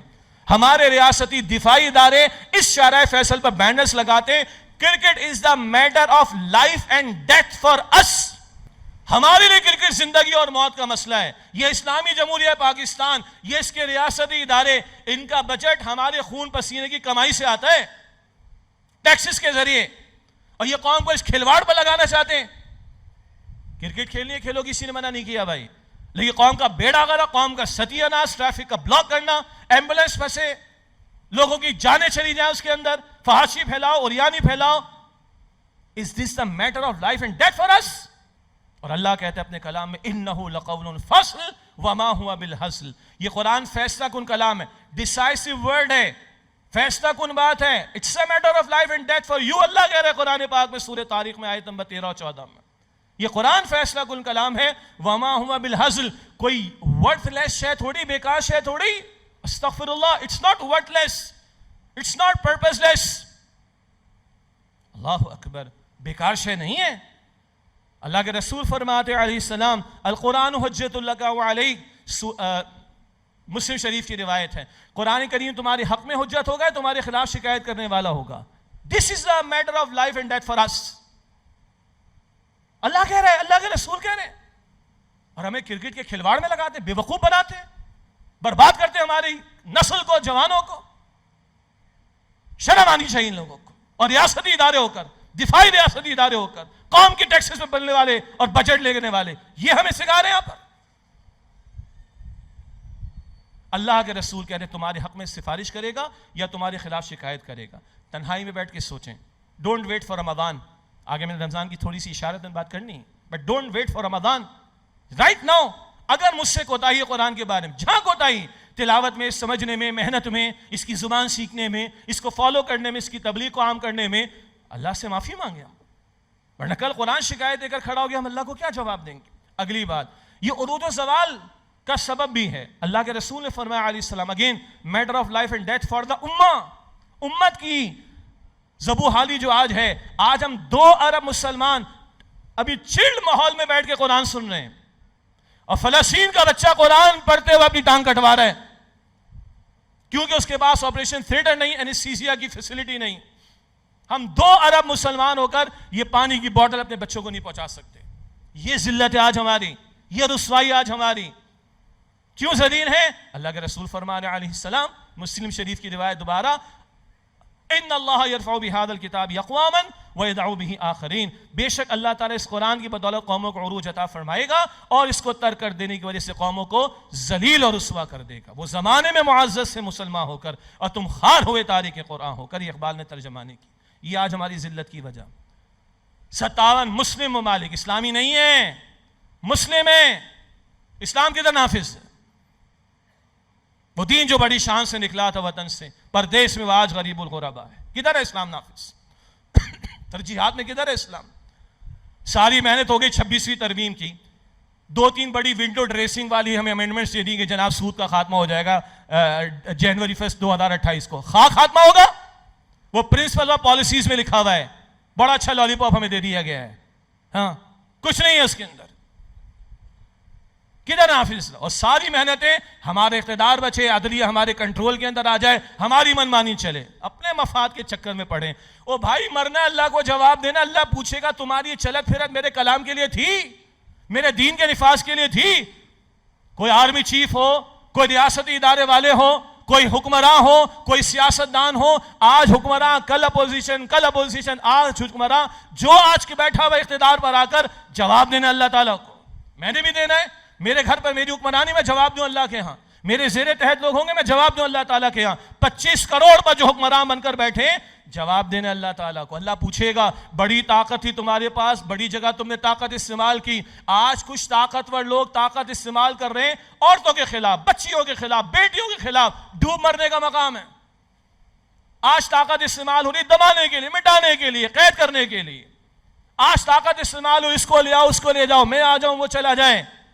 اللہ پوچھے گا یہ طاقت تم نے میرے کلام کے لیے میرے دین کے لیے استعمال کی؟ اللہ پوچھے گا بھائی، ہم سب سے پوچھے گا، ہم میں سے ہر ایک کا رول ہے، وہ پھر کبھی تفصیل انشاءاللہ تعالی۔ بہرحال اسی طرح یہ قرآن کلام زندہ ہے۔ اللہ فرماتا ہے فی ذکرکم، سورہ انبیاء کی آیت نمبر 10 ہے، اس میں تمہارا ذکر موجود ہے، تمہارے لیے رہنمائی موجود ہے۔ اللہ مجھے اور آپ کو یقین دے، میں قسم اٹھاؤں 100 مرتبہ، آپ اس قرآن سے پوچھئے، آپ کو قرآن میں میری تصویر، آپ کو آپ کی میری تصویر نظر آئے گی انشاءاللہ، آپ کو میرے گھروں کی تصویر نظر آئے گی، آپ کو میرے اسکول اور کالجوں کی تصویر نظر آئے گی۔ میں قسم اٹھاؤں اس بات پر، خدا کی قسم۔ اللہ کے رسول نے فرمایا صلی اللہ علیہ وسلم فی نبأ ما قبلکم وخبر ما بعدکم، اس قرآن میں تمہارے پچھلے لوگوں کے حالات اور بعد والوں کی خبریں موجود۔ میں قسم اٹھاؤں اس قرآن میں کراچی کے حالات ملیں گے، پاکستان کے حالات ملیں گے، فلسطین کے حالات ملیں گے، اسرائیل کے حالات ملیں گے، آپ کی میری پارلیمنٹ کے حالات ملیں گے۔ میں قسم اٹھاؤں اس بات پر، وہ نگاہ چاہیے۔ It speaks to us, it is for us. Feel like this. اللہ مجھ سے باتیں کر رہے ہیں۔ سیدنا علی فرماتے ہیں میں جب اللہ سے باتیں کرنا چاہتا ہوں میں نماز میں کھڑا ہوتا ہوں، اور میں چاہتا ہوں اللہ مجھ سے باتیں کرے میں قرآن کھولتا ہوں۔ It's a living book, not for dead people. ثواب کے لیے مرحومین کے لیے ہم نے پڑھ لیا، نہیں بحث میں جا رہا۔ نیک عمل کے بعد دعا کریں گے، اللہ رحمت نازل فرمائے گا، مرحومین پر ہم قائل ہیں۔ لیکن it is not for dead people, it's a book for living people. Don't make it a book of dead people. It's for living people بھائی، زندہ کلام ہے۔ اللہ مجھے اور آپ کو یقین عطا فرمائے۔ میں نے فلسطین کے بچوں کا ذکر کر دیا ہے، اللہ تعالیٰ ان پر رحمت نازل فرمائے، وہاں کے بچوں پر، بوڑھوں پر، ہماری بہنوں پر، ہماری بیٹیوں پر۔ میرا دل چاہ رہا ہے کہ میں بات کروں، خدا کی قسم۔ ان کے ہاتھوں میں قرآن ہے، ان کی زبانوں پر قرآن ہے۔ یہ بچوں نے کہا بھائی ڈاکٹر کہہ رہے بیٹا تمہاری ٹانگ کاٹنی، لیکن ڈاکٹر کے پاس ہاسپٹل نہیں ہے، انستھیزیا کی آپریشن تھیٹر کی فیسلٹی نہیں۔ ان بچوں نے کہا بھائی میں قرآن پڑھتا ہوں تو میرا ہاتھ کاٹ دو، میں قرآن پڑھتا ہوں تو میری ٹانگ کاٹ دو۔ کیسے لوگ ہیں؟ انہی سے کوئی انسپریشن ہم لوگ لے لیں۔ زندہ کیا انہوں نے شوق شہادت کو، جذبہ جہاد کو اس دور میں، کوئی شک نہیں۔ اور قرآن ہے ان کے سینوں کے اندر، الحمدللہ الحمدللہ۔ کچھ لے لیں وہیں سے انسپریشن۔ اللہ تعالیٰ مجھے اور آپ کو توفیق عطا فرمائے۔ آئیے آخری کچھ باتیں عملی لا عمل کے اعتبار سے۔ پہلی بات رجوع الی القرآن۔ اللہ کے نبی علیہ السلام کی احادیث بھی آ گئیں۔ سیدنا صدیق اکبر رضی اللہ تعالیٰ عنہ ایک رائے ہے کہ ان کا یہ قول ہے، اور امام مالک کی طرف اس کو منسوب کیا گیا۔ قول کیا ہے؟ اس امت کے آخری حصے کی اصلاح اسی طریقے پر ہوگی جس طرح اس امت کے پہلے حصے کی اصلاح ہوئی تھی، اور پہلے حصے کی اصلاح امام الانبیاء نے کی تھی صلی اللہ علیہ وسلم۔ ان کا اعلیٰ انقلاب، اعلیٰ تربیت، اعلیٰ تزکیہ، اعلیٰ تعلیم وہ قرآن تھا۔ آج بھی اگر اس امت کو بیدار کرنا ہے، اس امت کو اٹھانا ہے، کوئی واقعی حقیقی انقلاب برپا کرنا ہے، اس قرآن کی طرف ہمیں لوگوں کو رجوع کرنا ہوگا، جس کی الحمدللہ کوششیں جاری ہیں، جس کا کچھ آپ کے سامنے منظرنامہ بھی آ چکا۔ چنانچہ انجمن خدام القرآن سندھ اور قرآن اکیڈمیز کے زیر اہتمام، اور اسی طرح تنظیم اسلامی کے اہتمام، مستقل بنیادوں پر دروس قرآن کا اہتمام، بہت سارے کورسز جن کا ذکر بھی آ چکا، رجوع القرآن کورسز ہوں، ویکینڈ کورسز ہوں، شارٹ کورسز ہوں، ایوننگ کورسز ہوں، مختصر کورسز ہوں، آن لائن کورسز ہوں، کو بچنے کا امکان ہے؟ نو وے آؤٹ۔ سب کچھ اللہ کا شکر ہے کہ اویلیبل ہے۔ اور یہاں میرے جتنے معزز ساتھی بیٹھے ہیں، ہم سب خواتین میں بہت ساری خواتین، ہمارے بہت سارے رفقائے، ہم سب یہیں سے گزر کے آئے ہیں الحمدللہ۔ لوگ کہتے ہیں کوئی تبدیلی نہیں آ رہی، ہاں ان اجتماعی تبدیلیاں نظر نہیں آ رہی، مگر میں کس کس کی داستان آپ کو سناؤں کہ کون کون کہاں سے قرآن کی وجہ سے آج یہاں پر آ کر بیٹھا ہوا، الحمدللہ رب العالمین۔ اتنی ساری کیس اسٹڈیز ہیں جو قرآن نے ان کو پزیس کیا، تو خدا را ان دروس میں شرکت کیجئے، کورسز میں شرکت کیجئے۔ اگر میری گفتگو سے آج کچھ دیکھ کر آپ کو کچھ پیدا ہوا، ارج پیدا ہوئی ہے، تو خدا را قرآن سے جڑیے، کل نہیں آج سے اس کا اہتمام کیجئے۔ یہ ساری میں نے تفصیلات آپ کے سامنے رکھی۔ پھر آگے ایک بڑا موقع آتا ہے ماہ رمضان کا، کب آئے گا اللہ بہتر جانتا ہے، یعنی ہماری زندگی میں آ جائے ہم دعا کریں گے، لیکن آج بھی تو موت آ سکتی، رائٹ ناؤ بھی تو موت آ سکتی، تو never wait for Ramadan, just now. تفصیلات آپ کو ہماری ویب سائٹ پر قرآنacademy.com پر انشاءاللہ تعالی مل جائیں گی۔ تفصیلات لیجئے، جن کورسز میں آپ فزیکلی جا سکتے ہیں، یا دروس قرآن میں شرکت کر سکتے ہیں، یا آن لائن کورسز میں شرکت کر سکتے ہیں، خود بھی اپنے آپ کو، دوست احباب کو، فیملی کو بھی شامل کیجئے۔ اسی طرح ڈاکٹر اسرار صاحب رحمۃ اللہ نے 2 ادارے قائم کیے تھے، شروع سے ذکر آ رہا ہے۔ ایک انجمن خدام القرآن سندھ کراچی، جس کا یہ آج 38واں سالانہ اجلاس 38 اینول میٹنگ ہے۔ ساری تفصیلات آپ کے سامنے آ گئیں۔ ڈاکٹر صاحب کی بھی خواہش تھی. ڈاکٹر اسرار صاحب فرماتے تھے بھائی مجھ سے محبت ہے نا تو کام میں لگو, خالی گردنیں نہ ہلاؤ, سبحان اللہ مت کہو. جی بہت بڑے بزرگ تھے, بہت بڑے عالم تھے, بہت بڑے اسکالر تھے, کمال کے آدمی تھے الحمدللہ رب العالمین, اللہ ان پر اپنی رحمت نازل فرمائے. But what we are, who we are, ہم کیا کریں؟ تو وہ کہتے تھے بھائی میرے کام میں لگو.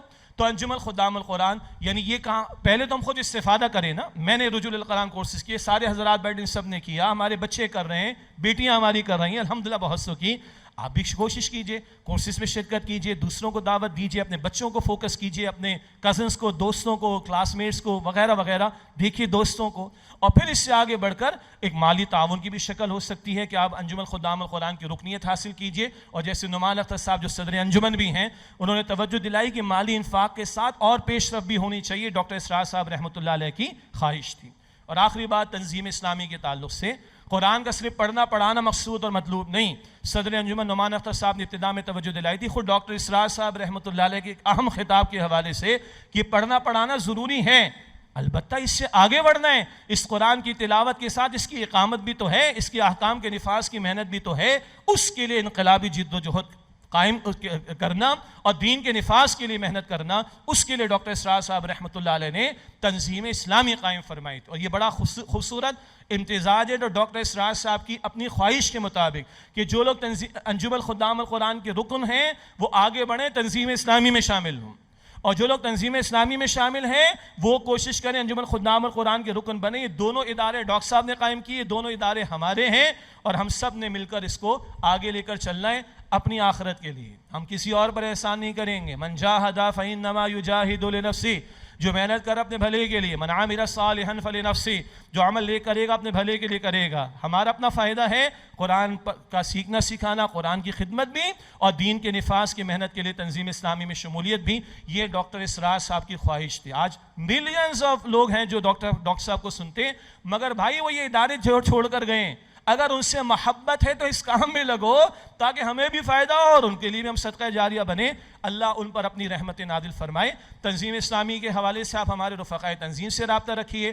ہماری ویب سائٹ ہے tanzeem.org, اس پر آپ تفصیلات دے سکتے ہیں. یہ کچھ بینرز لگے ہوئے, ان پر بھی ہماری ویب سائٹ موجود ہے, وہاں سے بھی آپ کو تفصیلات مل جائیں گی. میں اللہ کا شکر ادا کرتا ہوں کہ 1 بجے کا میں نے آپ سے وعدہ کیا تھا, غالباً 2 منٹ اوپر ہوئے ہیں, اس کی میں معذرت چاہوں گا. 1-2 اعلانات اور دعا پر انشاءاللہ اس مجلس کا اختتام ہوگا. وآخر دعوانا ان الحمدللہ رب العالمین.